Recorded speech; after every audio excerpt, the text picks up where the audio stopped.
이 시간 하나님께서 주시는 말씀 보겠습니다. 사무엘상 21장 1절에서 9절 말씀입니다. 사무엘상 21장 1절에서 9절 제가 말씀 읽겠습니다. 다윗은 노브로 가서 제사장 아히멜렉에게 이르렀다. 아히멜렉이 떨면서 나와서 다윗을 맞으며 물었다. 동행자도 없이 어떻게 혼자 오셨습니까? 다윗이 제사장 아히멜렉에게 대답하였다. 나는 임금의 명령을 띠고 길을 떠났습니다. 임금님이 나에게 임무를 맡기면서 부탁하시기를 나에게 맡기신 임무를 어느 누구에게도 알리지 말라고 하셨습니다. 그래서 부하들과 약속된 곳에서 만나기로 하였습니다. 그런데 지금 제사장님이 혹시 무엇이든 가까이 가지신 것이 좀 없습니까? 빵 5덩이가 있으면 저에게 주십시오. 그렇게 안 되면 있는 대로라도 주십시오. 그러자 제사장이 다윗에게 말하였다. 지금 보통 빵은 내게 없고 있는 것은 거룩한 빵뿐입니다. 그 젊은이들이 여자만 가까이 하지 않았다면 줄 수가 있습니다. 다윗이 제사장에게 말하였다. 원정길에 오를 때 늘 그러하듯이 이번에도 우리는 2-3일 전부터 여자와 가까이 하지 않았습니다. 비록 이번 출정이 보통의 사명을 띤 길이기는 하지만 제가 출정할 때에 이미 부하들의 몸은 정결했습니다. 그러니 오늘쯤은 그들의 몸이 얼마나 더 정결하겠습니까? 제사장은 그에게 거룩한 빵을 주었다. 주님 앞에 차려놓은 빵 말고는 다른 빵이 달리 더 없었기 때문이다. 그 빵은 새로 만든 뜨거운 빵을 차려놓으면서 주님 앞에서 물려낸 것이었다. 그런데 바로 그날 사울의 신하 가운데 한 사람이 그곳에 있었는데 그는 주님 앞에서 하여야 할 일이 있어서 거기에 머물러 있었다. 그의 이름은 도액인데 에돔 사람으로서 사울의 목자 가운데서 우두머리였다. 다윗이 아히멜렉에게 또 한 가지를 물었다. 제사장은 지금 혹시 창이나 칼을 가지고 계신 것이 없습니까? 저는 임금님의 명령이 너무도 급하여 나의 칼이나 무기를 가져오지 못했습니다. 제사장이 대답하였다. 그대가 엘라 골짜기에서 쳐 죽인 블레셋 사람 골리앗의 칼을 보자기에 싸서 여기 에봇 뒤에 두었습니다. 여기에 이것 말고 다른 칼이 없으니 이 칼을 가지고 싶으시면 가지십시오. 다윗이 말하였다. 그만한 것이 또 어디에 또 있겠습니까? 그것을 나에게 주십시오. 하나님의 말씀입니다. 제가 직접 경험한 일은 아니고 저도 군생활 하면서 들은 얘기인데 제 동기였던 목사님이 해군 교육사령부에서 군종 목사로 있으셨어요. 거기가 어떤 데냐면 육군으로 치면 논산훈련소 같은 데입니다. 해군들 이제 신병들을 받아가지고 군인으로 훈련시키는 그런 곳이에요. 그런 데는 교회에 되게 많이 옵니다. 그 장병들이 교회에 진짜 많이 오거든요. 근데 예배 드리러 오는 친구들도 있지만 그냥 정신없이 오는 친구들이 많이 있어요. 가면 초코파이 준다고 얘기를 해서 그 초코파이 먹으려고 많이들 옵니다. 그때 부대 방침으로 천주교든 불교든 기독교든 초코파이 하나씩만 주라 그래서 딱 초코파이 하나만 줬는데도 불구하고 그걸 그렇게 먹고 싶어서 오지요. 그거 하나가 얼마나 귀한지 모릅니다. 그런데 부대에 또 한 가지 아주 엄격한 규정이 있는데 그 초코파이를 받은 자리에서 먹어야 된다는 거예요. 교회에서. 그거를 주머니에 넣어서 부대 안으로 가지고 들어가면 안 됩니다. 그런 규정이 있어요. 근데 이렇게 시키면 참 사람 심리라는 게 묘한데 그걸 가지고 들어가고 싶어요.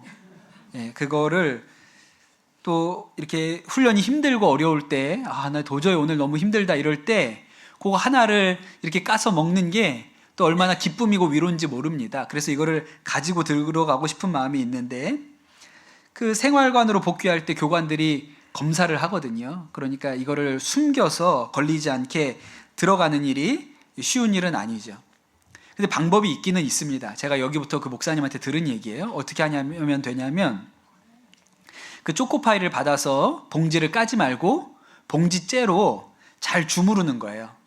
그래서 초코파이를 그 봉지 속에서 완전히 반죽이 되게끔, 그거를 전문 용어로 초코똥이라고 하는데 그걸 완전히 반죽이 되게끔 이렇게 잘 이렇게 주무르죠. 이때 유념해야 될 것은 절대로 봉지가 터지면 안 된다는 거예요. 그리고 반죽이 잘 된 초코파이를 봉지 전체에 균일하게 펴야 됩니다. 얇게 봉지 전체에다가 싹 눌러가지고 어디 한 군데에 뭉치지 않게 얇게 펴는 거예요. 그러면 초코파이가 납작해지겠죠? 절대로 봉지가 터지면 안 됩니다. 그럼 이제 이 납작해진 거를 주머니에 넣고 가나? 아닙니다. 주머니에 넣고 가면 걸리게 돼 있죠. 다 뒤져보니까요. 왜 얇게 폈느냐? 주머니에 넣는 게 아니고 군화를 벗어서 발바닥에 까는 거예요. 아무도 군화 속까지 들춰보지는 않습니다. 그러면 여러분 걸을 때 어떻게 걸어야 돼요? 예, 발가락을 이렇게 구부리고 발 안에 공간을 놔둔 채로 살곰살곰 걸어야 발바닥에서 터지지 않겠죠. 재수가 없으면 터지는 거예요. 그러면 이제 먹지도 못하고, 또 먹기는 먹습니다. 그것도. 근데 먹지도 못하고 버려야 되니까 막 신발 난리 나니까, 예, 그렇게 되니까 발가락을 최대한 구부려서 공간을 유지한 채로 살곰살곰 걸어서, 예, 생활관 안까지 돌아오면 성공이죠. 그러다가 이제 훈련을 받다가 너무 힘들고 괴로운 날, 야, 내가 내일 도저히 못 넘길 것 같아. 그런 날 그 관물대 안에다가 숨겨둔 그 초코파이를 들고 몰래 화장실에 가서 그 화장실 변기 위에 앉아서 까서 조금씩 먹는 거예요. 그러면 어떻게 될까요? 눈물이 주룩주룩 나죠. 내 인생 왜 이렇게 됐나? 진짜 밑바닥에 막 집어 던져졌구나. 그런 생각이 들죠. 그게 바로 그 유명한 눈물 젖은 초코파이인데, 그래서 우리가 하는 얘기가 이 눈물 젖은 초코파이를 먹어보지 못한 사람하고는 인생을 논하지 말아라. 그런 말을 하는 거죠. 제가 아까 우리 초등학생들 놓고 설교하면서 확인을 받았습니다. 요새 초등학교가 우리가 학교 다닐 때랑은 많이 다르다 그래요. 요새 초등학교는 운동회를 해도 대부분 무승부로 끝난답니다. 어떤 팀이 지고 있잖아요. 그럼 마지막에 큰 점수를 거는 뭘 해가지고 결국 동점으로 만들어서 끝낸다는 거예요. 왜 그렇게 할까요? 진 팀 애들이 상처받기 때문에 그냥 무승부로 끝낸답니다. 그리고 와글와글. 예. 교내 글짓기나 미술대회, 우리 포스터 엄청 그렸잖아요. 방공 포스터, 불조심 포스터 엄청 그렸는데 그런 게 없답니다. 왜냐하면 누군가에게 1등, 2등, 3등을 주잖아요. 그러면 학교로 민원이 온다는 거예요. 채점 기준이 뭐냐고. 왜 누구한테 모은 그림이 뭘 그렇게 잘해서 상을 주냐고 민원이 들어오기 때문에 교내 대회 같은 게 없다 그래요. 또 우리 학교 다닐 때는 학교 그 지역 교육청에서 주관하는 미술 대회, 그때는 사생 대회 뭐 그랬죠. 그리고 뭐 글짓기, 뭐 웅변 대회 이런 것들이 있었는데, 그런 대회에서 학교 대표로 나가서 상 받으면 어떻게 해요? 상 받죠. 언제 줘요? 조회 때, 월요일 애국조회 시간에 전교생이 보는 앞에서 몇 학년 몇 반 누구, 그러면 막 뛰어 올라가가지고 교장 선생님한테 상 딱 받아가지고 박수 받고 들어오는 게 국룰이죠. 네, 근데 요새는 그렇게 안 하고 교무실에서 따로 준다는 거예요. 교무실로 오라 그래서 교무실에서 수고했어 그러고 상장 줘서 보낸답니다. 왜 그렇게 할까요? 못 받는 애들 속상하니까 그렇게 한다는 거예요. 그러니까 지금 여러분 우리가 가지고 있는 문화가 어떤 거냐면, 하여튼 상처 안 받게 해야 된다. 애들이 상처 안 받게 해야 된다. 이게 되게 중요한 거거든요. 민원 안 돼. 학교 입장에서는 상처 안 받는 것도 중요하지만 민원이 안 들어와야 돼. 누가 불만이 없어야 돼. 이런 식으로 해버립니다.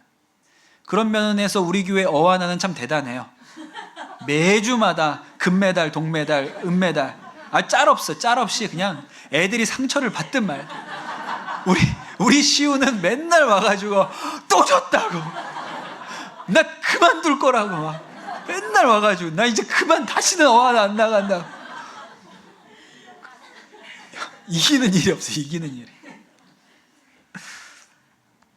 그렇게 상처를 안 주려고 하는 거예요.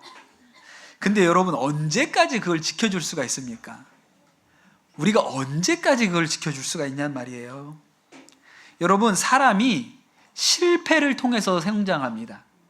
그 부정적인 감정을 회복시켜 나가면서 잘하는 거잖아요.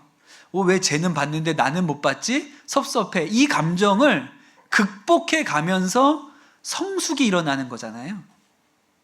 하나님께서 인생을 빚어가시는 방법이 실패와 시련과 고통을 통해서 인간을 빚어가세요. 그래서 누구에게나 인생에 바닥을 치는 일이 옵니다. 우리가 가늘고 길게 평탄하게 그렇게 살고 싶지만 그렇게 되지가 않아요. 내 잘못이 아닌데도 불구하고 하루아침에 인생이 바닥으로 떨어지는 일들이 인생에선 일어납니다. 우리 어른 교우들은 1997년 IMF를 보셨잖아요. 하루아침에 완전히 가정이 무너진, 경제적으로 파산된 가정들이 수두룩했습니다. 그냥 하루아침에 그렇게 된 거예요. 요새는 전세 사기라고 하죠. 그래서 다 평생 모았던 돈을 전세로 넣는데 돌려받지 못하게 되는 이런 일들이 일어납니다. 경제적인 문제가 아니어도 사고가 나서 하루아침에 어려운 일을 당하기도 하고 중한 질병에 걸렸다고 진단을 받기도 하죠. 다 피해가고 싶고 비껴가고 싶은데 그렇게 안 됩니다. 그게 인생이에요. 다윗은 인생의 초반에 큰 성공을 거두었던 사람입니다. 원래는 집에서 존재감도 없는 아들이었는데 그가 블레셋과의 전쟁에 나가서 골리앗을 쓰러뜨렸기 때문에 하루아침에 일약 이스라엘의 대스타가 되죠. 사울 왕의 총애받는 신하였고 또 사울 왕의 사위가 되었어요. 또 그 전쟁에 나가는 곳마다 승승장구했습니다. 이 모든 일이 다윗의 나이 10대 후반, 20대 초반에 일어난 거예요. 요즘에 누가 그렇게 빨리 성공하죠? 요즘에 보면 스포츠 선수들은 10대 후반이나 20대 초반에 자신의 인생의 최고의 성공을 거두죠. 혹은 연예인들, 아이돌 이런 경우 그렇게 성공한 것처럼 보입니다. 그런데 여러분, 이 젊은 시절의 성공이 계속되는 게 아니라는 거예요. 그게 계속되잖아요? 그럼 사람 망가집니다. 그렇게 살 수도 없어요. 다윗도 그가 10대 후반에 이 나라의 영웅이 되었다가 높이 올라간 만큼 곤두박질 치게 됩니다. 그 인기 때문에 그의 고생이, 그의 고난이 시작된 거예요. 사울은 천천히요 다윗은 만만이다 라는 말 때문에 사울 왕이 다윗을 미워하게 된 거죠. 사울 왕이 공개적으로 다윗에 대한 적대감을 드러내니까 사람들이 어떻게 하겠어요? 왕이 미워하는 사람인데 누가 다윗을 보호하려고 합니까? 왕이 죽이라 그러면 죽이는 거죠. 그나마 이 다윗이 믿었던 사람 사무엘 선지자, 또 요나단, 너무 다윗을 진심으로 사랑해주고 걱정해주는 사람이었지만 그들도 무슨 실제적으로 도와줄 방법은 없었어요. 지난주 말씀에 들은 것처럼 다윗이 요나단과 이별을 한 다음에 이제 다윗은 기댈 곳이 없습니다. 이제 홀로 도망치는 신세가 되었어요. 그리고 나서 이제 오늘 말씀이 나오는 겁니다. 다윗이 홀로 도망쳐서 처음으로 갔던 곳이 놉이라는 곳입니다. 왜 놉에 갔을까? 당시에 성막, 이스라엘의 성막, 하나님이 임재하시는 장소이며 제사 드리는 장소인 성막이 놉에 있었습니다. 언약궤는 블레셋과 전쟁에 나갔다가 뺏겼죠. 그리고 나서 기럇 여아림 아비나답의 집에 보관되어 있었고 그 언약궤가 없는 채로 아마 성막만 놉에 있었던 것 같아요. 그러니까 거기에 제사장들이 있고 거기 가서 제사를 드리고 그랬단 말이에요. 그러니까 다윗이 왜 놉으로 도망갔을까? 거기가 하나님이 임재하는 데니까, 거기가 하나님과 가장 가까운 장소라고 생각해서 거기로 가서 기도를 해야 하나님 제가 이제 어디로 도망가야 됩니까? 앞으로 뭘 해서 어떻게 살아야 됩니까? 이런 걸 하나님 앞에 묻고 싶었던 심정이었던 것 같아요. 그가 그래서 놉으로 갔죠. 그렇게 놉에 도착을 했습니다.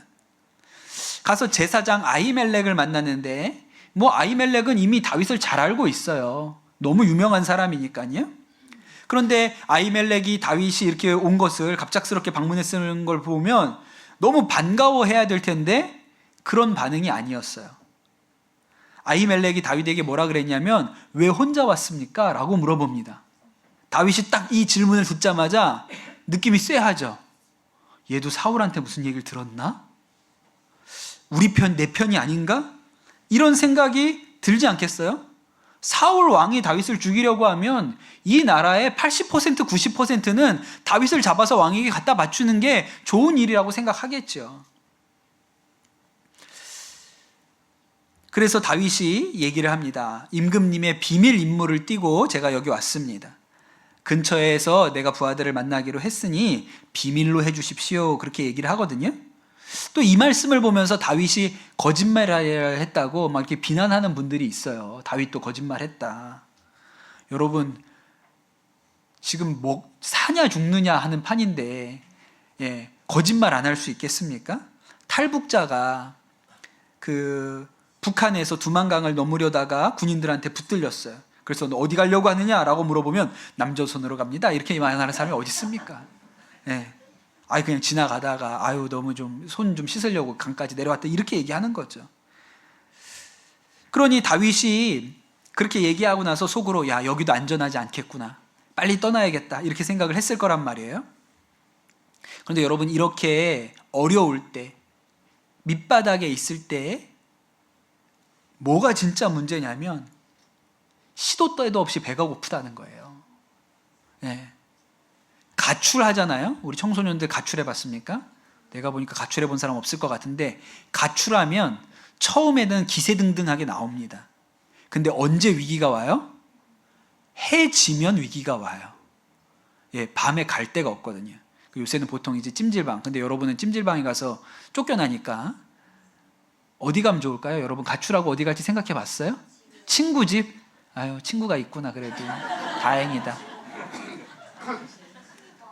제 생각에는 제가 이거 깨달은 게 있는데, 가출했을 때 제일 가기 좋은 장소, 이 근처에 어디 가르쳐 줄까요? 게임방 이런 데 다 나가게 하거든요. 10시 지나면 나가게 하잖아요. 제일 좋은 장소는요, 삼성병원이에요. 삼성병원 밤새도록 불 켜 있어요. 밤새도록 히터 돌아가. 거기에 자는 사람도 꽤 있어. 환자 보호자들 중에 거기 복도에 나와서 병실에서 안 자고 밖에서 자는 사람도 많거든요. 삼성병원 가면 돼요. 삼성병원 가까운데. 뭐 강남 세브란스도 괜찮아요. 딴 데는 머니까, 서울이나 뭐 저기 연세대 이런 데는 머니까 가까운 데는 삼성병원이나 강남 세브란스 가면 됩니다. 그리고 나서 언제 위기가 찾아오냐면, 배고파, 돈이 없으면, 배고픈데 돈이 없으면 위기가 오죠. 근데 지금 다윗이 배가 고픈 거예요. 며칠을 굶었는지도 몰라요. 지금 이 제사장이 내 편인지 사울 편인지 잘 모르겠거든요. 그런데 거기다 뭐라고 물어봐요? 혹시 먹을 게 있냐고 물어봅니다. 아히멜렉이 뭐라고 대답하냐면, 지금 빵이라고는 거룩한 빵밖에 없다 그래요. 거룩한 빵이 뭘까요? 성심당에서 만들어 파는 빵이 거룩한 빵이 아니고, 거룩한 빵은 성막 안에 올려두는 빵이 있어요. 그 성막 안에 떡상이라는 게 있고, 일주일에 한 번씩 새로 빵을 지어가지고 거기다가 올려놓습니다. 12개의 빵을 올려놔요. 그거를 12개를 놨다가 일주일 놔뒀다가 새로 빵을 쪄가지고 바꾸고, 그 일주일 지난 빵은 제사장들이 먹습니다. 이게 규칙이거든요. 그게 거룩한 빵인데 그거밖에 없다는 거예요. 그거는 제사장들만 먹을 수 있는 빵입니다. 그걸 왜 다윗이 모르겠습니까? 그런데 다윗이 그거라도 달라고 합니다. 또 제사장이 또 그걸 줘요. 그래서 그 빵을 받아서 나오게 되죠. 그렇게 나오려다가 먹을 건 해결되었는데, 아차, 혹시나 하는 생각이 든 거예요. 그러면서 제사장한테 물어봅니다. 혹시 여기에 칼이나 창과 같은 무기가 있습니까? 그렇게 물어봐요. 아니, 무슨 작전을 하러 나온 사람이 무기도 없이 나와요. 그만큼 절박하게 급하게 나온 거죠. 그런데 그때 이 다윗이 놀라운 대답을 하나 듣는데, 아히멜렉이 당신이 엘라 골짜기에서 쳐 죽인 블레셋 사람 골리앗의 칼이 여기 있습니다. 이 칼을 가지고 가고 싶으시면 가지고 가십시오. 그렇게 얘기를 하는 거예요. 다윗이 그 얘기를 딱 듣고, 그만한 게 어디 있겠습니까? 저에게 주십시오. 그래서 그 칼을 들고 나갑니다. 여러분, 이 골리앗의 칼이 그 노베, 제사장들이 살고 있는 그곳에, 성소에 이 칼이 있을 거라고 누가 생각이나 했겠어요. 다윗이 그 골리앗이 썼던 칼을 들고 나가면서 무슨 생각이 났겠습니까? 아, 내가 옛날에 이 골리앗을 물리쳤었지. 야, 그 골리앗이 대단한 장수였지만 내가 이 조약돌 하나만 가지고도 저 골리앗을 쓰러뜨린 일이 있었지. 그런데 그 칼이 지금 나에게 들어왔구나. 그러면 무슨 생각이 듭니까? 하나님이 나를 버리신 게 아니구나. 하나님이 여전히 나를 붙들고 계시는구나. 그런 생각이 그 마음에 들지 않았겠습니까? 여러분, 우리가 인생의 밑바닥에 떨어지는 때에도 하나님께서 우리를 붙들고 계시다는 증거들이 있어요. 그것을 볼 수 있는 눈이 열려야 됩니다. 오래된 영화인데 터미널이라는 영화가 있습니다. 그 유명한 스티븐 스필버그 감독이 또 그 유명한 톰 행크스를 불러가지고 만들었던 영화인데 이런 겁니다. 유럽의 어느 조그만 나라, 러시아에 붙어있는 어떤 조그만 나라, 영화에서는 가상의 국가인데 그 나라에서 어떤 사람이 비행기를 타고 뉴욕에 방문을 한 거예요. 그래서 이제 입국을 하려고 뉴욕 공항에서 뉴욕으로 입국을 하려고 하는데 자기 나라에 쿠데타가 일어났습니다. 그래서 이 사람이 들고 온 여권이 무효화됐고 또 비자도 취소가 됐고 더 최악은 그럼 돌아가야 되는데 돌아가는 항공편도 없어진 거예요. 그러니 이 사람은 그 JFK 공항에서 밖으로 나가지도 못하고 돌아가지도 못하고 그냥 공항에서 있어야 되는 형편이 된 겁니다. 오도 가도 못하는 신세가 된 거예요. 하루아침에 미국에 여행 왔다가 공항 노숙자가 되어버립니다. 공항에서도 난처한 거예요. 이 사람을 어떻게 해결해 줄 방법이 없으니까. 그래서 그 공항 안에서 사 먹을 수 있는 식사 쿠폰을 몇 개를 줍니다.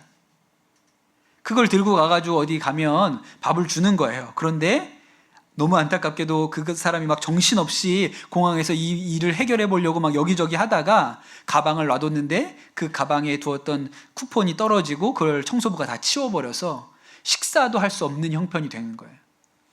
위기는 배고플 때 온다 그랬잖아요. 이제 이도저도 못하게 생긴 밥도 하나 먹을 수 없는 형편이 됐어요. 그런데 놀랍게도 그때 이 사람에게 눈에 딱 들어온 게 하나 있어요. 소망처럼 눈에 뭔가가 하나가 딱 보였습니다. 뭘까요? 공항 카트예요. 지금은 이런 게 많이 없어졌는데 옛날에는 우리 마트 가면 카트에 돈을 넣어야 쓸 수가 있었습니다. 돈을 넣어야 이게 빠져나와요. 그리고 갖다가 꽂아 놔야 돈이 빠져나오고 가지고 할 수가 있죠. 그런 카트였거든요. 근데 그 공항 카트가 그랬던 거예요. 그래서 그때부터 이 사람이 공항을 다 돌아다니면서 카트를 모아옵니다. 카트를 그 모으는 장소에다가 갖다가 꽂아 놓으면 돈이 나오니까. 그래서 그 돈을 모아서 공항 안에서 생활을 하기 시작해요. 영화는 해피엔딩으로 나중에 잘 끝나는데 이 영화가 실존 인물의 이야기를 바탕으로 만들어졌다는 거예요. 프랑스 파리 샤를드골 공항에 18년을 살았던 남자가 있어요. 그 사람의 스토리에 판권을 사서 이 영화를 만들었다고 합니다. 근데 여러분, 그게 보여야 돼요. 아직 살 소망이 있다. 카트를 보면서 야, 저거면 내가 먹고 살 수 있겠구나, 이 생각이 들어야 된다는 것이죠.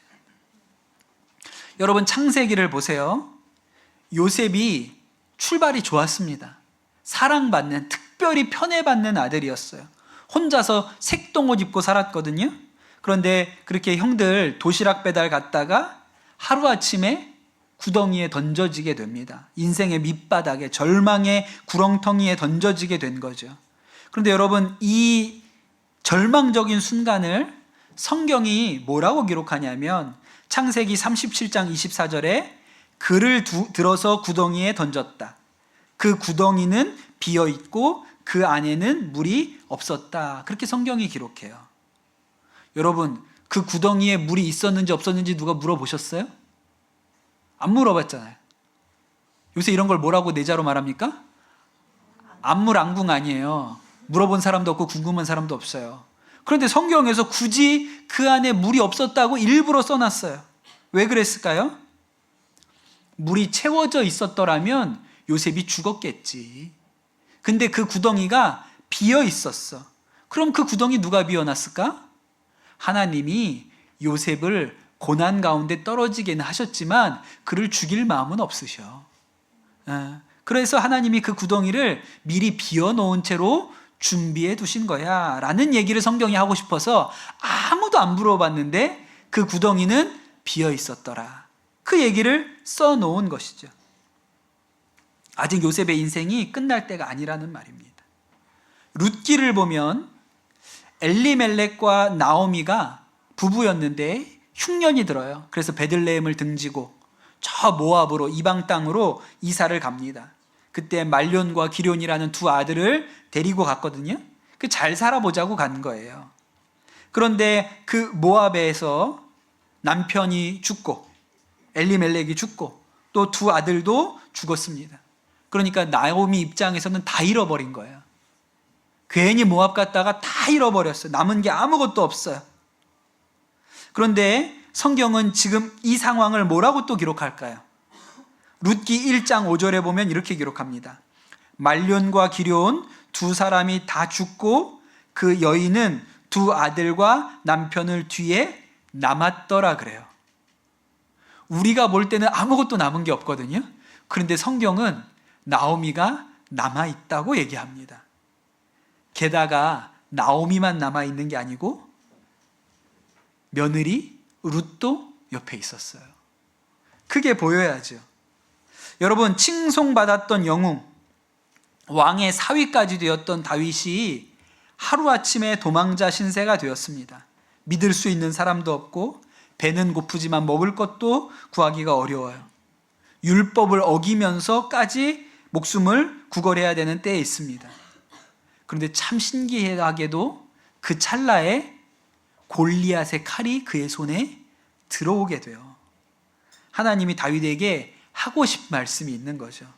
다윗아, 아직 나는 너의 편이야. 너 골리앗하고 싸울 때 내가 네 편이었지? 지금도 내가 네 편이야. 내가 지금 다 보고 있고 너 지켜줄 거야. 그러니까 너무 걱정하지 마 라고 하나님이 다윗한테 사인을 주고 싶은 거예요. 그래서 노베에서 다윗이 골리앗의 칼을 발견하게 되는 것입니다. 여러분, 우리 인생에도 어려움들이 옵니다. 또 경제적인 문제 때문에 힘들어하는 경우도 있어요. 그런데 여러분, 다 잃어버린 것 같죠? 그런데 가족들 아직 건강해요.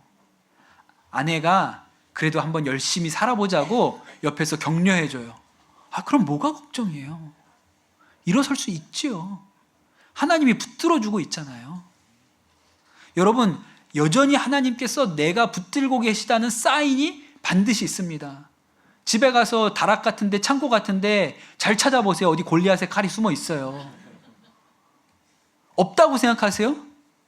오늘 이 말씀을 여러분이 듣는 것이 골리앗의 칼입니다. 있다니까요. 아직 하나님이 안 놓았다고, 끝내지 않았다고 이야기하고 계시잖아요. 서울역에서 노숙자들 돌보는 사역하시는 유정옥 사모님이 그 신혼 때 아주 너무 힘드셨다 그래요. 예수 믿는 사람 하나 한 명도 없는 그런 집으로 시집을 가서 교회도 마음대로 나갈 수가 없었고, 또 남편이 그래도 벌이가 괜찮았는데 그때 완전히 사업에 실패해가지고 너무나도 힘든, 정말 밑바닥까지 떨어지는 그런 시간이었다고 했습니다. 영적으로는 남편과 시댁에 핍박이 있었고, 또 빚쟁이들이 쉴 새 없이 그 집을 찾아오니까 몸도 마음도 병든 거예요. 더 살고 싶은 마음이 없었습니다. 그래서 스스로 목숨을 끊어야겠다 이렇게 생각을 하고 택시를 탔어요.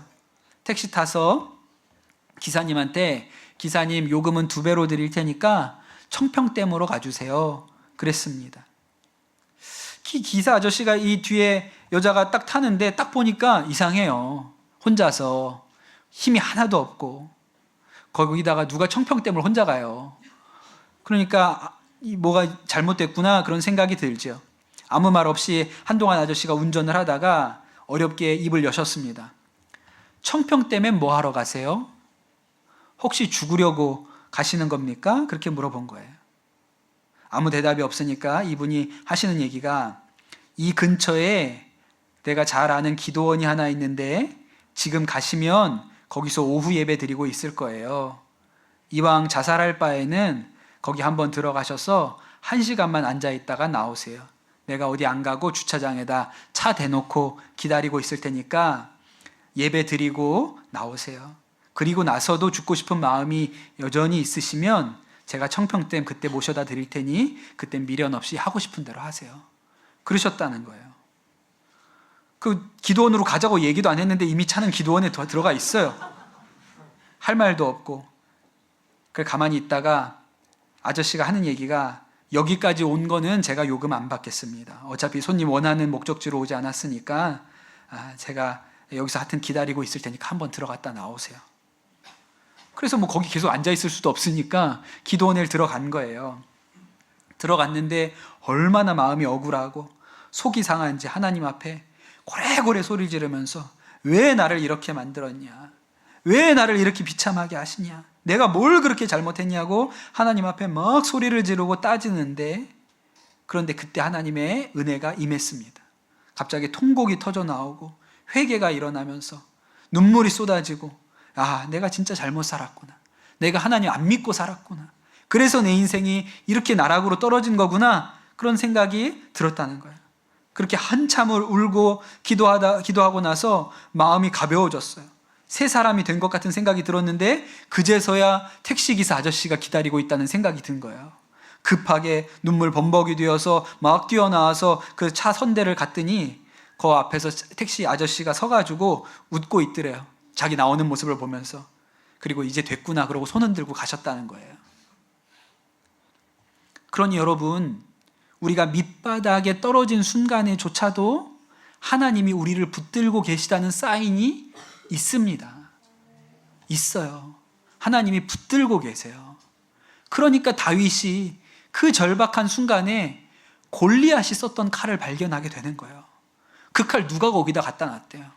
하나님이 다윗 쓰라고, 용기 잃지 말라고, 너 붙들고 있다고 믿음 주시려고 거기에다가 칼을 갖다 놓으신 것이죠. 사랑하는 성도 여러분 새해가 시작됐지만 우리의 삶의 형편이 여전히 곤고하고 어려운 형편에 있는 분들이 계십니까? 여러분, 오늘 이 말씀이 여러분에게 골리앗의 칼입니다. 오늘 여러분이 다른 데 가셨으면 이 말씀을 못 듣는데 여기 오셔서 이 말씀을 들으시는 거예요. 오늘 들은 이 말씀이 우리에게는 골리앗의 칼이에요. 괜히 엉뚱한 주방 뒤질 필요도 없습니다. 이게 우리에게 골리앗의 칼이에요. 하나님이 붙들고 있어. 내가 너 힘들지? 내가 알아. 근데 붙들고 있잖아. 내가 보고 있어. 함께 있어. 라고 말씀하시는 것입니다. 여러분, 그 하나님의 음성을 여러분 듣게 되시기를 축복합니다. 힘을 얻으시게 되시기를 축복합니다. 오늘 주신 말씀 붙들고 우리 같이 기도하면 좋겠습니다. 오늘 기도하실 때 하나님, 우리 마음 안에 하나님께서 우리를 붙들고 계신 것, 힘주고 계신 것, 용기 주고 계신 것이 우리 마음 가운데 믿어지게 하여 주십시오.